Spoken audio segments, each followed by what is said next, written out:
Good morning, student. Today we are here with our worksheet from 2033 from the Directorate of Education, class 9, subject science, and the topic of our today class is graphical representation of acceleration and velocity.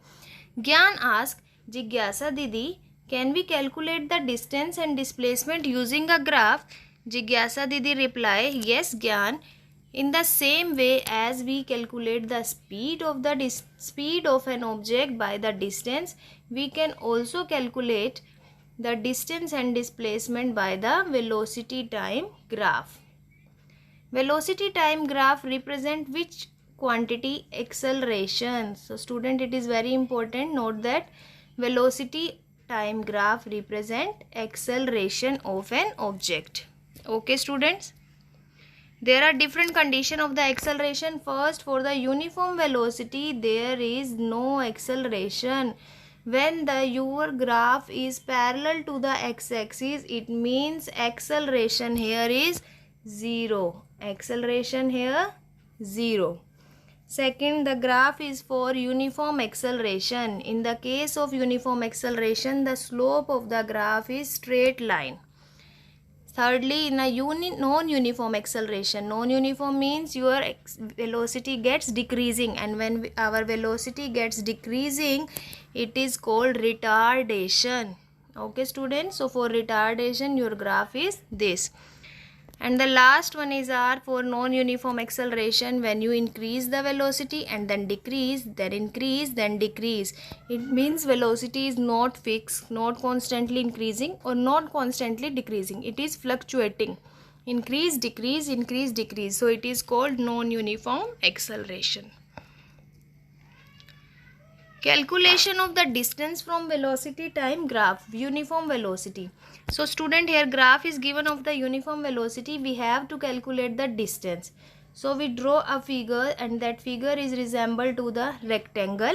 And what is the formula of area of rectangle? L into B. Here our L length is CD, that is T2 minus T1. T2 minus T1. It means 4 minus 1.2, that is equal to 2.8. This is our length, and what is our breadth? Breadth is 40. So if we multiply 40 into 2.8, we get the distance, that is 112 kilometer. Okay students. Now let's move to our second graph. Uniform acceleration. If we see the diagram, it is the shape of a trapezium, but it is formed by the two pictures, that is rectangle and triangle. If we plus the area of rectangle and the area of triangle, we get the area of our full trapezium. So student, the area of rectangle is length into breadth, and area of triangle is half into base into height. Length into breadth is given in the graph, and base into height is also given. So we calculate the distance, that is equal to 216 meter.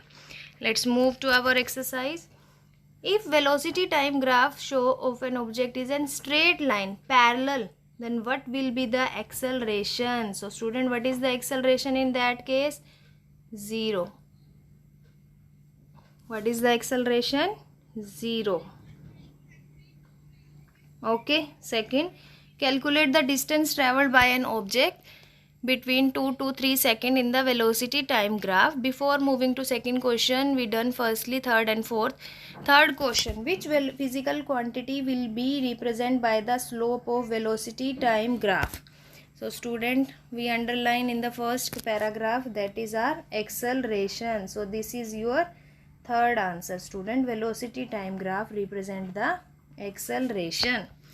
Now the fourth question, draw the graph of retardation and uniform acceleration. So fourth answer, you have to draw these two graphs, this one and this one. This is your fourth answer student. Now let's move to our third answer. This is our third answer students. we have to calculate the distance between the uniform acceleration case. Here you find the figure of a trapezium. So we add the area of the rectangle and area of triangle. Area of rectangle is length into breadth, and area of triangle is half into base into height. Length into breadth, that is AB into BC, base AD, and height DE. Now we put the values. AB is our 8 and BC is our 3 minus 2. T2 minus T1, that is equal to 1. Half into base, AD is 1, DE is 12 minus 8. How much? 4. We put the values and we got finally our distance, and our distance is here 10 meters. So this is the answer of your second question, that how can we calculate the distance by a given graph. Okay students, I think this is clear up to you. Let's back to our worksheet.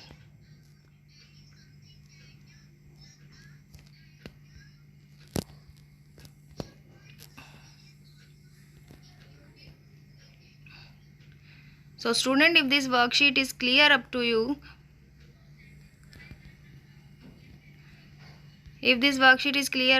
you like that worksheet, please share among your friend circle and subscribe our channel Learning Light to get more notification about the scientific aspects and worksheet earlier than others. Thank you.